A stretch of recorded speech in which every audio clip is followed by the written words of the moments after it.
మన శరీరంలో అమ్మవారి శక్తి ఎలా ప్రయాణిస్తుందో తెలుసా? మన మన శరీరం ఒక దేవాలయం లాంటిది.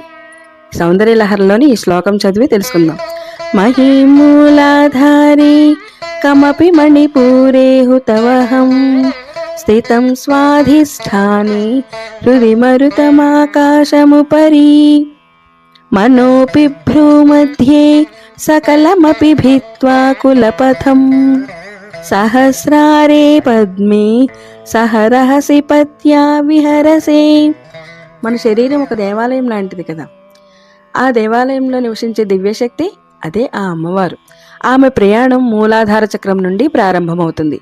అక్కడ భూమితత్వంగా, మణిపూరంలో అగ్ని రూపంలో, స్వాధిష్టానంలో జలతత్వంగా, హృదయంలో వాయువుగా విస్తరిస్తుంది. ఆకాశంగా పైకి ఎదుగుతుంది. ఇలా అన్ని స్థాయిలను దాటి మనస్సు ఉన్న భ్రూమధ్యాన్ని కూడా అధిగమించి చివరికి సహస్రార పద్మంలో పరమశివునితో ఏకమవుతుంది. ఇది సాధారణ ప్రయాణం కాదు.